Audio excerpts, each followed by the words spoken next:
넷째 주입니다. 여기 보시면 초 4개의 다 불이 밝혀진 것처럼 어둠으로 시작했지만 점점 빛으로 가는 모습을 형상화해서 우리의 인생도 예수 그리스도를 통해서 어둠에서 빛으로 가는 것을 새기는 절기, 바로 대림절입니다.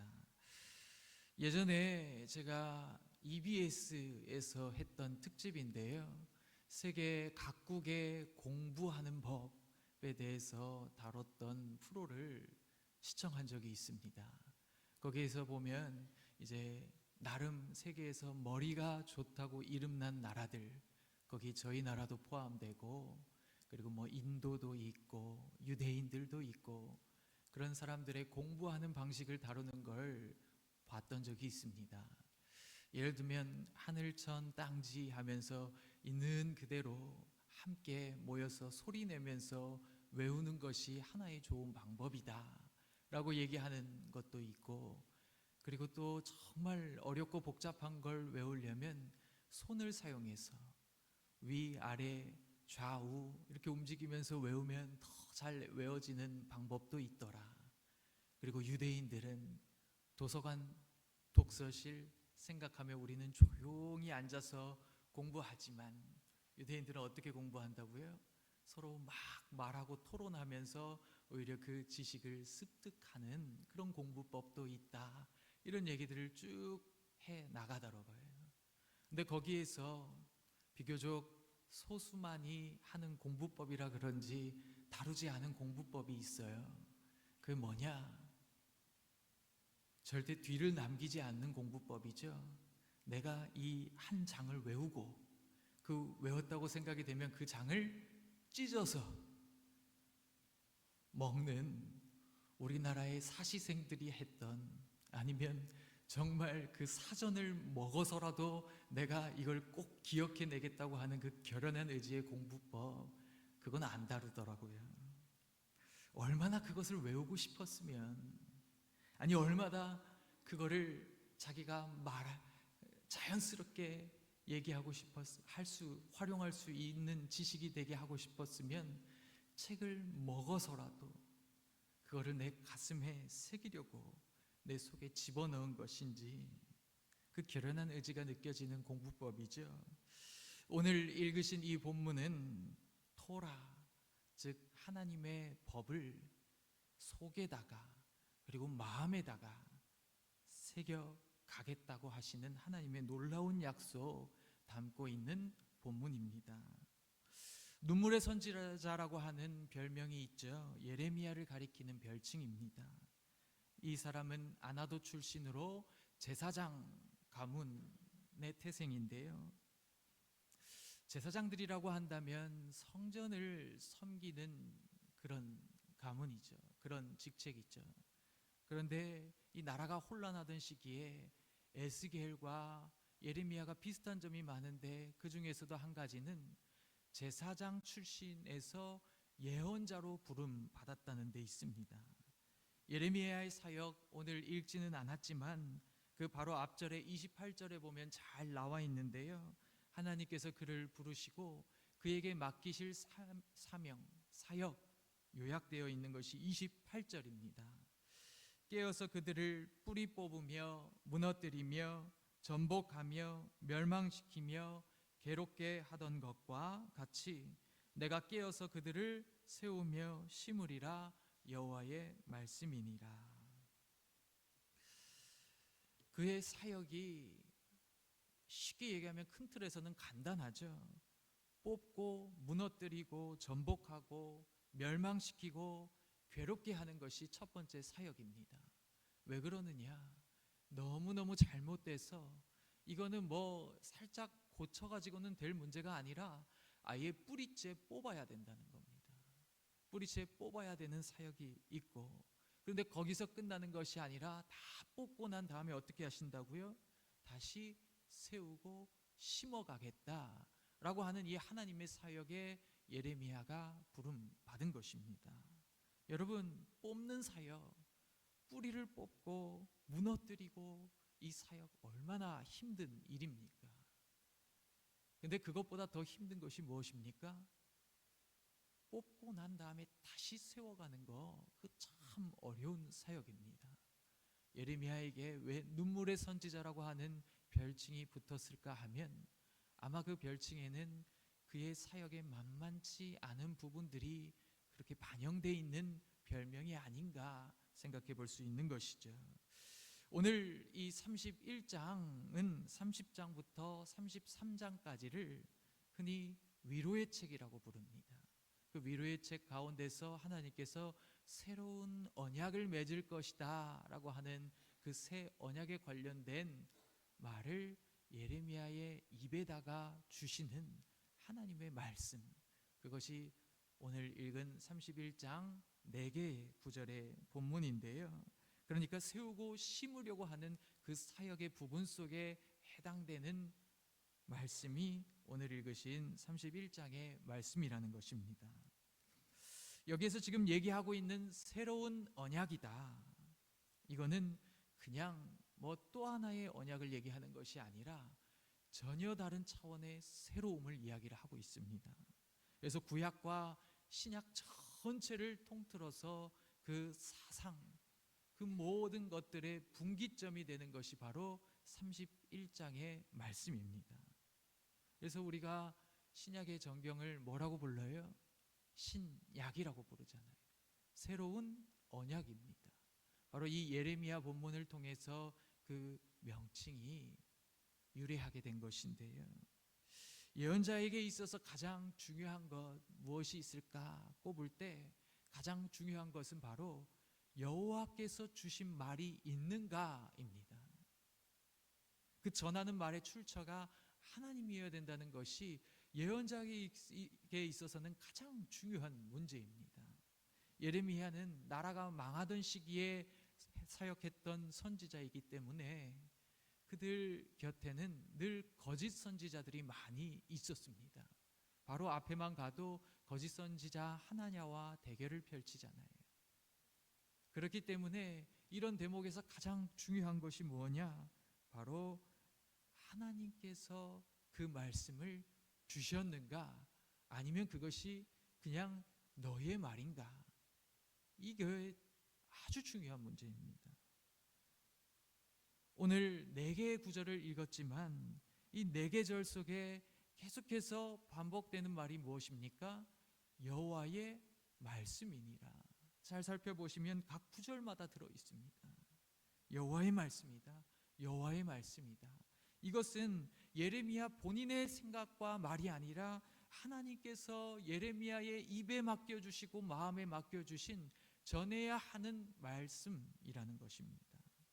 먼저 그 하나님께서 전해주신 말씀 무엇이냐? 31절 32절에 보시면 보라, 날이 이르리니 내가 이스라엘 집과 유다 집에 새 언약을 맺으리라 라고 먼저 그렇게 이야기를 하고 있습니다.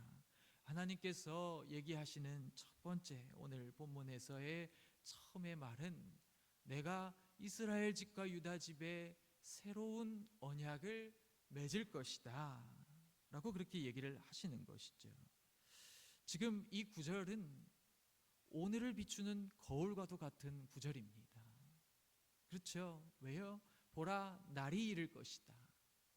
지금 그 날이 이른 거예요? 안 이른 거예요? 그 날은 미래의 일이라는 거예요. 지금의 날과 그 날은 다르다는 겁니다.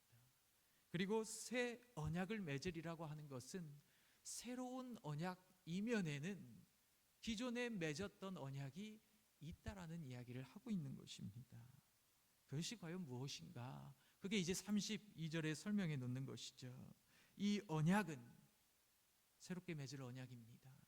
내가 그들의 조상들의 손을 잡고 애굽 땅에서 인도하여 내던 날에 맺은 것과 같지 아니할 것은 내가 그들의 남편이 되었어도 그들이 내 언약을 깨뜨렸음이라 여호와의 말씀이니라 라고 얘기를 하고 있죠. 그러니까 오늘의 이 날에 이전에 맺었던 언약은 무엇이었냐? 하나님께서 정말 애굽의 노예 현장에서 신음하고 있는 백성들 곁에 찾아오셔서 모세를 통해 찾아오셨죠. 찾아오셔서 그들을 그 바로의 압제 속에서 끄집어내시잖아요. 그래서 홍해를 건너서 광야로 들어가게 됩니다. 그 광야에서 시내 광야에서 시내산에 이르게 됐을 때 모세를 통해 언약을 체결하게 되죠. 나는 너의 하나님이 되고 너희는 내 백성이 되리라. 근데 이것을 백성들이 원하는지 물어봐라. 그렇죠? 하나님께서 그냥 강권적으로 강압적으로 언약을 체결하신 것이 아닙니다. 우리를 구원해 주신 그 하나님의 놀라운 손길, 그것을 경험해서 감격스러웠던 그 출애굽의 공동체는 어떻게 하겠습니까? 당연히 언약을 체결하겠다고, 우리의 주인이 되어 주시옵소서 하는 마음으로 모세를 통해서, 모세의 중재를 통해서 시내산에서 언약을 체결하게 되는 것입니다. 그 언약의 핵심은 무엇이냐? 바로 언약을 지켜가는 것이 핵심이죠. 그 두 당사자 간의 언약을 지켜가는 것, 그것이 언약의 핵심입니다.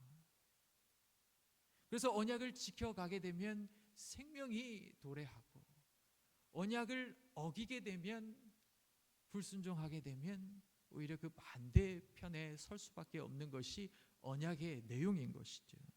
그러니까 언약 준수는 생명과 직결되는 문제입니다. 철저하게 준수해야 되는 것이죠. 바로 이 맥락에서 신명기에 순종해야 된다, 여호와의 말씀에 순종해야 된다라고 하는 쉐마 교육이 들어오게 되는 것이죠. 근데 오늘의 현실은 어떻다는 겁니까? 그렇게 맺은 언약을, 그렇게 체결했던 하나님과의 약속을 이스라엘이 깨뜨렸다는데 오늘의 문제가 있는 것입니다. 그러니까 이들의 지금 삶의 자리, 현실은 언약을 깨뜨려서 그 언약을 깨뜨리면 도래하는 결론을 맞이하게 됐다는 것이죠.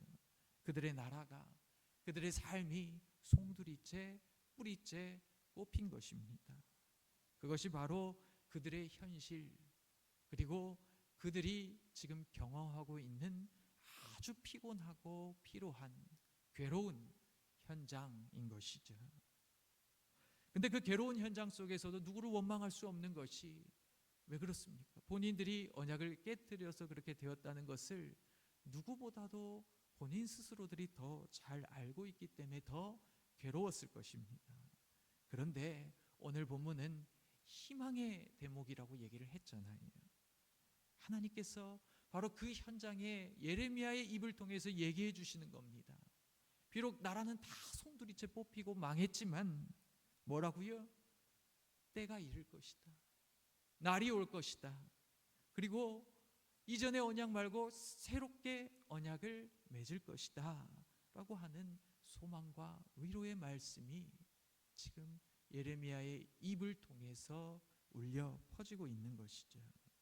그렇다면 지금 하나님께서 맺어가시겠다고 얘기하는 그 날이 도래하면 맺으실 새로운 언약이라는 것이 무엇인가 우리가 살펴가야겠죠.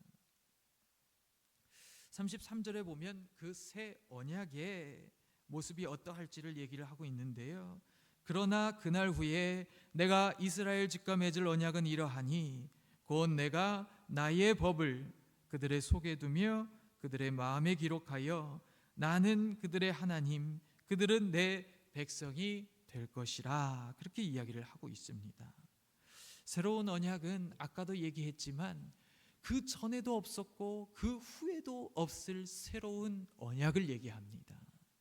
그냥 또 하나의 언약을 갱신하는 게 아니에요. 이거 막 잊어버리고 마음에서 흐트러지고 그리고 많이 익숙해져서 언약에 제대로 반응하지 못해서 새롭게 언약을 갱신하는 그런 문제가 아니라 이거는 아예 다른 차원으로 새롭게 된다라고 하는 그런 비교 불가한 새로움에 대한 이야기를 하고 있는 것입니다. 왜 그런가? 그동안 이스라엘은 여러 번에 걸쳐서 언약을 갱신했죠. 먼저 광야를 출발할 때, 그리고 광야 끝에서 모세가 그의 사역을 마무리할 때 갱신을 하고, 여호수아를 통해서 갱신을 하고, 다시 사무엘을 통해서 갱신을 하고, 계속해서 이 인간이 자주 잊어버리는 터라 또 새롭게 하고 또 새롭게 하고 또 새롭게 하고, 그리고 정말 위대한 갱신이라고 얘기하는 요시야 왕의 종교 개혁까지 다 새로운 언약 체결입니다. 근데 그거는 있는 거에서 조금 다시 쇄신하고 우리 마음을 새롭게 하고 이 정도의 차원이지, 그게 아예 전혀 다른 차원으로 새롭게 된다는 의미는 아닙니다. 왜 그렇습니까? 요시야가 아무리 위대하게 개혁을 했어도, 다시 새롭게 갱신을 했어도 이스라엘은 그 하나님의 진노의 흐름을 돌리지 못했다는 데 있습니다. 왜요? 또다시 죄의 길에 들어서게 되고 또다시 불순종의 길에 들어서게 되었던 것이기 때문에 그렇습니다. 근데 오늘 본문 잘 살펴보시면 본문은 누구의 말씀이며 그 주어가 누구인가 한번 잘 보십시오. 계속해서 얘기하는 주어는 나입니다. 내가 이스라엘 집과 이 언약은 내가 그들의 조상들의 손을 잡고 내가 그들의 남편이 되었어도 그들이 내 언약을 깨뜨렸다. 나의 법, 나는 그들의 하나님이 되고 그들은 내 백성이 될 것이다. 나를 알아야 한다. 내가 그들을 사하고 그들의 죄를 기억하지 않을 것이다. 여기 지금 본문의 주어가 누구입니까? 하나님이시잖아요. 그렇죠? 지금 이 언약을 새롭게 하는 당사자는 그동안에 신앙심이 좋았던 한 신앙인이 해가는 그런 언약갱신이 아니라 지금은 이제 누가 손을 걷어붙이고 하는 겁니까?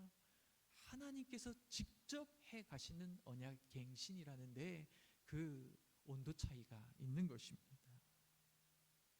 기존에 맺었던 언약은 어떤 모습이었나? 출애굽기 31장 18절을 보여주시면 기존에 맺은 언약의 방식은 모세를 통해 주어졌는데, 여호와께서 시내산 위에서 모세에게 이르시기를 마치신 때에 증거판 둘을 모세에게 주시니 이는 돌판이다 라고 얘기를 하고 있습니다. 하나님이 친히 쓰신 것이긴 하지만 이거는 돌판에 새겨진 말씀입니다.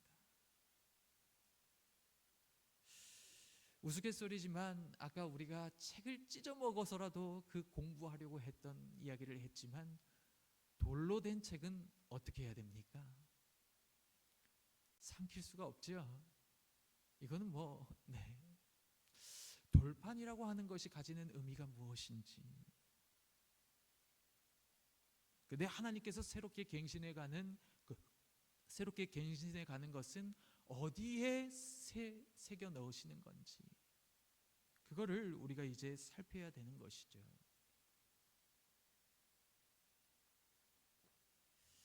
언약을 갱신한다는 것, 언약을 갱신하면 그 언약 갱신의 가장 큰 초점이 무엇이겠습니까? 이 언약을 다시는 어기지 않도록 해줘야 되는 것이 언약을 갱신하는 것의 핵심 목표가 될 것입니다. 그게 제1 초점입니다. 어떻게 하면 갱신해서 언약이 깨지지 않도록 만들 수 있겠는가? 어떻게 하면 율법을 계속해서 지켜갈 수 있게 하겠는가? 어떻게 하면 더 이상 언약을 어기지 않도록 만들 수 있겠는가가 개혁의 핵심 목표가 되어야 되는 것이죠.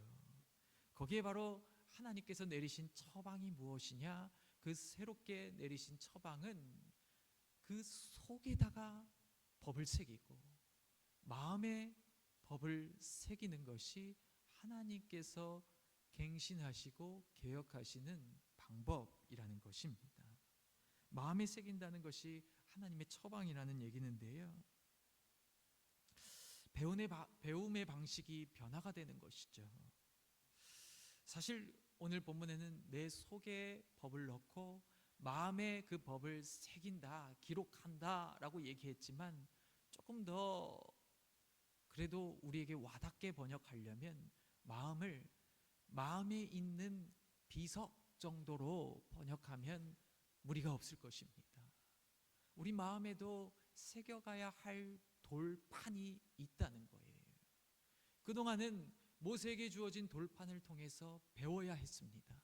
그걸 중재해 주는 사람이 있어야 되고, 가르쳐줘야 하는 사람이 있어야 되고, 그리고 그것을 계속해서 보고 듣고 가르침을 받아야지만 그 말씀을 우리가 지켜갈 수 있는 것입니다. 외부적이라는 것이죠. 근데 하나님께서 내리신 처방은 이제 그 말씀을 우리의 속에다가 집어넣어 주신다라고 하는 것입니다. 그것이 갖는 의미가 무엇이냐? 가슴에 새긴다라는 건 그게 어떤 의미겠습니까? 말씀을 가슴에 기록한다. 마음의 비석에 새겨 넣는다. 우리가 흔히 그런 얘기를 하잖아요. 가슴에 손을 얹고 생각해 보라고. 우리가 사고하는 그 기관은 엄밀하게 따지면 가슴이 아니죠. 어디에서 생각을 합니까? 머리에서 생각하고, 머리에서 판단하고, 머리에서 마음 먹는 거예요. 근데 왜 가슴에 손을 얹고 생각하라고 합니까? 생각을. 여긴 그냥 기관으로 치면 심장이 뛰고 있을 뿐입니다. 가슴에 손을 얹는다라고 하는 이야기는 머리로 하는 일이 아니라는 얘기를 하고 싶은 거죠. 어떤 분이 그런 얘기를 하시더라고요. 이 일 잘하는 사람들을 보면 특징이 있습니다. 일을 손으로 하지 않고 마음으로 합니다. 그렇게 이야기를 하시더라고요. 왜 그렇습니까? 일은 손이 하죠. 손으로 일하는데 왜 마음으로 일한다고 얘기하냐? 이게 조금만 삐뚤어져 있어요. 그럼 어떻게 해요? 마음이 불편한 거야. 이거 바로 세워야겠네 해서 똑바로 만들어 놓는다는 거예요. 그렇죠? 우리의 마음에 차지 않으면 다시 한다는 거예요. 그래서 일 잘하는 사람들을 보면 마음이 불편해서 뭔가 그게 조금이라도 마음에 맞지 않으면 이거 계속해서 생각나니까 그 마음 불편해서 해놓고 더 잘하려고 한다라는 거예요. 오늘 언약을 맺어가는 자리가 바뀌는 것도 바로 그거와 같은 맥락입니다. 그동안은 모세의 둘 돌파는 배움이 필요했죠. 공부해야 됐습니다. 머리를 활용해야 됐습니다. 이성적으로 생각해야 됐습니다. 근데 하나님께서는 그 머리에다가 글자를 새겨 넣는다고 하지 않으시는 거죠. 어디에 새겨 넣으신다고요? 가슴에, 마음에 새겨 넣는다고 말씀하시잖아요. 그 얘기는 뭐냐? 우리의 정서적인 부분에 하나님의 말씀을 새기겠다는 겁니다. 제가 예전에 스페인에 갔을 때 그 스페인 집 주인이 그런 얘기를 해주더라고요. 이 스페인에 유학생들이 많이 오는데 한 번은 스페인 대기업에 취직하는 그 자리에서 누가 취직됐는 줄 알아? 물어보는 거예요. 누군데요? 열심히 공부하고 스페인어를 진짜 최선을 다했던 사람일 것 같지? 아니야 그러더라고요. 왜요? 그럼 누가 취직했는데요? 맨날 나가서 먹고 놀고 스페인 애들이랑 놀았던 애가 취직했다는 거예요. 왜요? 면접 때 보니까 이 사람은 글로 배워가지고 스페인어를 얘기하긴 하는데 모국어가 아니잖아요. 면접을 보는데 자꾸 뭔가 자꾸 얼어붙게 만드는 어떤 그런 의사소통에 장벽이 있었던 거예요. 근데 맨날 놀았던 이 사람은 뭐 스페인 은어도 다 알고 막 이러니까 막 얘기를 하는데 자기 본토 사람이랑 얘기하는 것 같고 너무 쾌활한 거야. 맨날 놀아가지고. 그 사람이 뽑혔대요. 무슨 얘기를 하고 있느냐? 우리 학생들이 이래서 뭐 놀아야 된다 이런 얘기를 하려고 하는 건 아니니까 잘 들으셔야 되는데, 여기서 얘기하고 싶은 말이 무엇이냐? 우리가 그동안 신앙생활을 할 때 자꾸 머리를 사용하면 안 된다는 거예요. 어디를 사용하라는 겁니까? 가슴을 사용하고, 그리고 나의 정서를 사용해서 하나님을 대해야 된다라는 거, 그게 바로 하나님께서 이제 율법을 어기지 않도록 만드는데 핵심적으로 내리신 하나님의 처방이라는 겁니다. 우리는 자꾸 이 신앙생활을 지적인 영역으로 가져오기가 쉬운데, 목사들도 마찬가지죠. 자꾸 지적 영역으로 가져오려고 하는데 물론 필요한 것입니다. 그렇지만 신앙에 있어서는 지적인 알미 아니라 우리의 정서적으로, 우리의 관계적인 알미 되어야 된다는 거예요. 여러분, 내 친구가 나를 대할 때 책 대하듯이, 책에서 공부하듯이 인간관계론 그거 다 공부해가지고 와가지고 나한테 그거를 다 적용하면서 나랑 친구를 맺으면 여러분들 기분이 어때요? 정말 친구라고 느껴요? 이름만 친구지, 그렇죠? 친구가 아니잖아요. 그 사이에는 보이지 않는 무언가의 벽이 있고 내가 이 사람과 마음을 나누는 친구가 됐다라고 생각을 하기가 어렵습니다. 근데요, 가슴으로 대하면 이야기가 달라지죠. 그렇죠? 서로 마음을 나누게 되고, 그리고 서로 함께 마음을 나누고 시간을 보내고 돌아서게 되면, 진정한 친구를 만나고 돌아서는 것을 판별하는 법은 돌아설 때 그 마음이 꽉 채워진 것 같다고 하더라고요. 돌아서는데 뭔가 모르게 찝찝함이 남아있다 이러면 그 관계를 다시 돌아보라고 얘기를 하더라고요. 무슨 이야기입니까? 우리도 신앙생활을 할 때 자꾸 머리로 이렇게 뚝뚝 끊겨가는 신앙생활, 신앙의 관계 맺는 그런 방식으로 관계 맺는 것이 아니라 그건 비즈니스 관계죠. 예수님과 관계를 맺어갈 때 우리는 어떻게 관계를 맺어가야 가냐? 친구처럼 인격적으로. 인격적이란 말이 무슨 말입니까? 정말 친구 되는 관계잖아요. 그렇죠? 삶을 나누고 서로 대화도 하고, 그렇게 서로 사귀게 되면 어떻게 됩니까? 내 친구가 싫어하는 걸 하겠어요, 안 하겠어요? 내가 정말 소중히 여기는 사람이 싫어하는 걸 합니까, 안 합니까? 안 하죠. 마음에 이 율법을 지켜가지 않을 수 없는 상태가 돼버리는 거예요. 하나님께서 내려주시는 새로운 처방이 바로 거기에 있습니다. 그래서 이거는 전에도 없었고 후에도 없었어요. 예수님께서 맺으시는 그 새로운 언약도 바로 이 예레미야의 결 위에 있는 언약의 새로운 방식인 것입니다. 근데 중요한 것이 있죠. 이 언약을 누가 이루어 간다고요? 이거 사람이 우리 마음에, 우리가 스스로 마음에 적어가는 게 아닙니다. 하나님께서 적어주시는 거예요. 이 중요한 일의 주어는 바로 하나님이시라는 것을 기억하셔야 됩니다. 그래서 오늘 본문 34절에는 마지막에 그렇게 이야기를 하죠. 사실 이 본문의 주어가 하나님이어야 하는 이유가 한 가지 더 있는데, 내가 그들의 악행을 사하고 다시는 그 죄를 기억하지 아니하리라 라고 이야기를 하고 있죠. 이거는 불평등 죄악입니다. 좋은 의미로 불평등 죄악입니다. 이스라엘 백성들이 언약을 깨뜨렸기 때문에 이제 처벌받아야 마땅한데 하나님께서 그것을 용서하셔야지만 새롭게 언약을 체결할 수 있는 가능성이 열리는 거예요. 그러니까 먼저는 용서가 전제가 돼야 되는데, 하나님께서 자기가 손해보음에도 불구하고 스스로 그 약한 입장에 있는 자들을 위해서 자기 것을 다 포기하고 용서하고 새롭게 언약 맺어주시는 겁니다. 그 가운데에서 바로 새롭게 사람들이 생명의 길로 들어설 수 있게 되는 것이죠. 흥미로운 것은 제가 말씀을 묵상하다가 갑자기 이런 생각이 들었어요. 예수님이 이 땅에서 가지신 직업이 무엇입니까? 예수님 어떻게 오셨어요? 자기 고향 사람들에게 배척받는 이유가 무엇입니까? 마태복음 13장에 나오죠. 이는 목수의 아들이 아니냐라고 얘기를 했죠. 그 목수라고 하는 단어, 테크톤이라고 하는 단어는 목수도 되고 석공도 됩니다. 예수님이 우리 가운데 오셔서 우리 마음의 비석에 석공으로 하나님의 말씀을 이제 인격적인 교제 속에서 하나하나 새겨 주신다는 겁니다.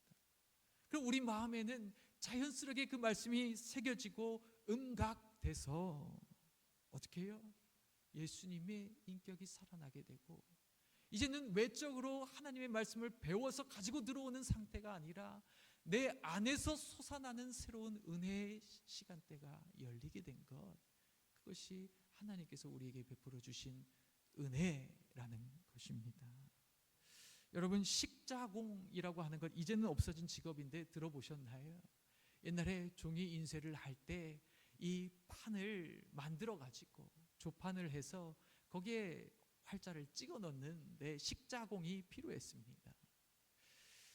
조선의 5번째로 세례를 받은 교인 김청송이라고 하는 사람은 약을 팔다가 말주변이 너무 없어서, 쉽게 얘기하면 약 파는 사람들은 뭘 잘해야 됩니까?